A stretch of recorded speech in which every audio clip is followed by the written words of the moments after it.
Richard Dawkins, world-famous atheist, just admitted this as the reason why he will not debate William Lane Craig, and it had the entire atheist community seemingly turn on him, all right? So this is from Alex O'Connor's page. Alex, I feel like, does his best to try and be reasonable with some of these conversations, okay? So he asks specifically about debates and good arguments, and he gave the most disingenuous answer I've ever heard in my life. And then, which by the way, I'll show you why it's so disingenuous in a moment. Formidable debate opponent that you have had in your career that you can think of now on this question of God's existence? I don't think there are any. He doesn't think there are any. Okay. Not that I'm formidable myself, but I don't think there are any very good arguments. No point in a debate where you're sat there getting ready to get up and give your 10-minute rebuttal while they're speaking, writing your notes and thinking, oh gosh, what am I going to say to that? That's a fair point. I don't think so. Okay. So, may I first present to you Exhibit A? All right. So the first question, before we get into the William Lane Craig, we have to first address this question. He asks him formidable opponents, good arguments from theist. He says there aren't any. I think he forgot this moment here where he's sitting down with Francis Collins and admits that Francis Collins's argument about the fine-tuning for God is a good argument. Listen to this. Arguing not that the evolutionary process is incapable of generating complexity. I think it totally is. You and I are in the same place here. As far as the there's no doubt about that, yeah. But you said that, it's happened just because of the laws of physics. I want to take this back to that step. Where did those come from? Well, let's get to that then, because you keep getting to that, and that I believe that's a very profound. I mean, if somebody was going to convince me of the need for a God, it would be there. It would be not in my own field of biology. And I found, I mean, I've read The Language of God, and indeed I reread it today. I read it first when it came out. I love your song, by the way. That's really nice. And in the audio version, I listened to the audio version today. I haven't, I'm afraid. I'll have to include it in the program at the end or something, so people can hear it. I found the initial C.S. Lewis part about the moral argument really profoundly unconvincing. When you come on later to the origin of the physical constants, now that's getting warm. That's getting close to a good argument. Unlike the morality one. Well, is that mainly because it is essentially a scientific argument? No. It's more difficult than that. It's that the physical constants, things like the speed of light, gravitational constant, and strong and weak force and things, most physicists agree, that if you change any of those constants by even a very, very small amount, then we don't come into existence. The universe doesn't come into existence. They have to be like that in order for galaxies to form, for stars to form, for chemistry to form, actually, and then for the prerequisite for life to evolve. Needs that as well. So that's the nearest approach to a good argument. By the way, I want to be very careful about this because I once said that.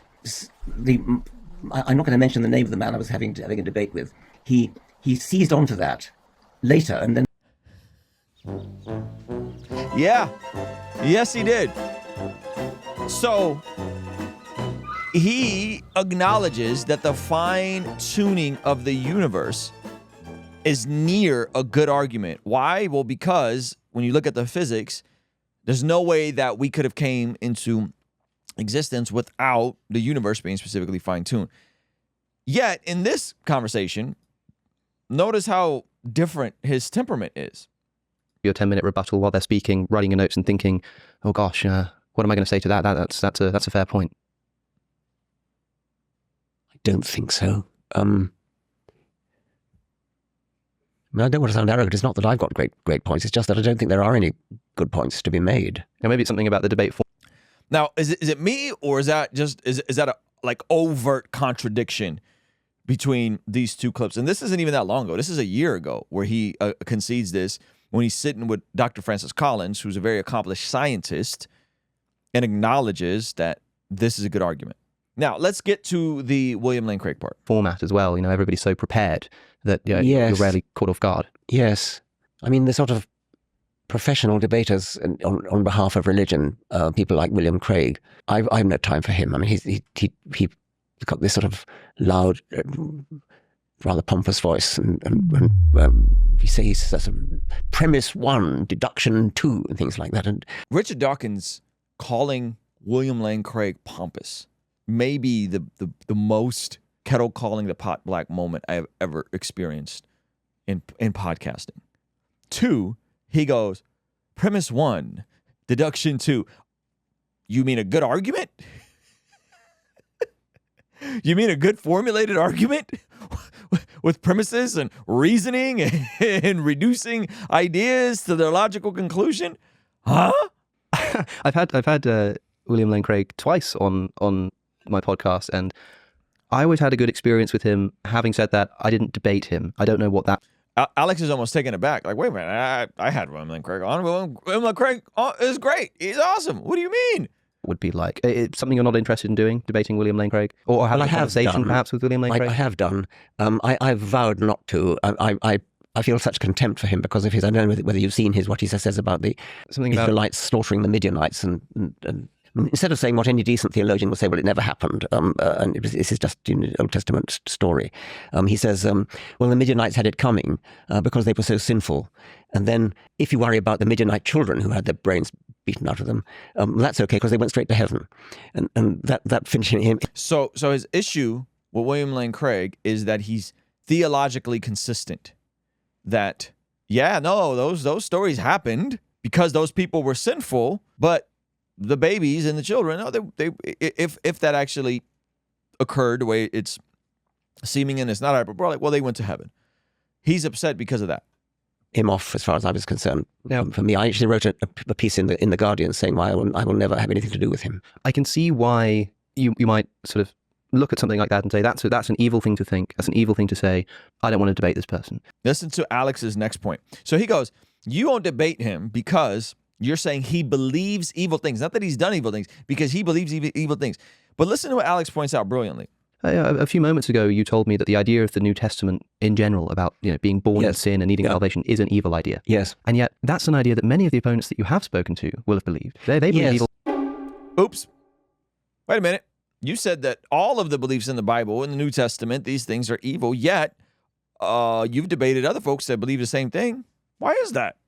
Things too. So why particularly with William Lane Craig? It's a fair point. I think that the thing is that the Christian theologians who take this seriously are honestly well-meaning. I mean, they believe in the God of love. They believe in Jesus as the Son of God of love, and so on. I think the sheer they would never have.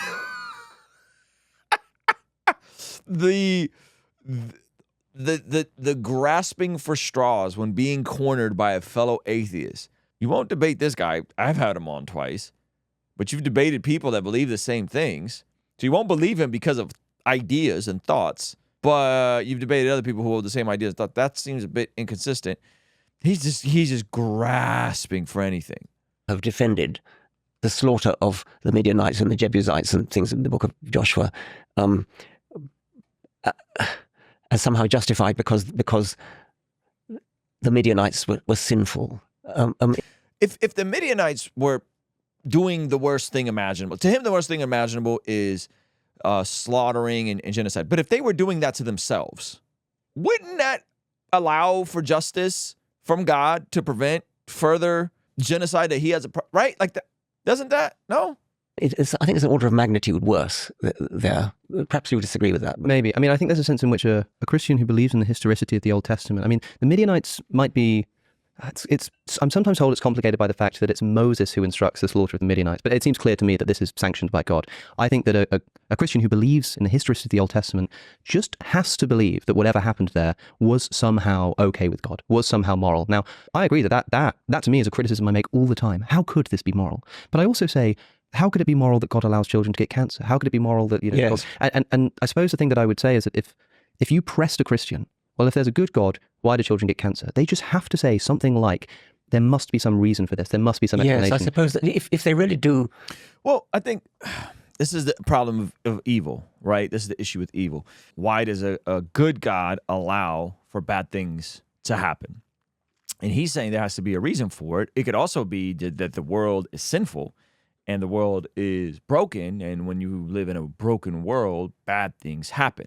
That's also a possibility. It's like asking mom and dad went out and the kids threw a party and destroyed the house. And then you come back and you go, well, that sucks that the house is destroyed. And it's like, well, yeah, mom and dad gave the kids some degree of dominion over the house, and the kids decided to destroy it, right? There's a responsibility that the kids may own. That's an argument. But the interesting thing I find about this is this clip here that I'm about to pull up here in just a second. Well, it's just what's extraordinary to me is they want to, what they call degender and neutralize language, but they're doing it from a completely false pretext that you can somehow pretend biology doesn't exist, particularly when it comes to someone's sex. I mean, it's incontrovertible. There's no scientific doubt about this. And yet a small group of people have been quite successful, actually, in reshaping vast swathes of the way society talks and is allowed to talk. It's bullying. And we've seen the way J.K. Rowling has been bullied, Catherine Stock has been bullied.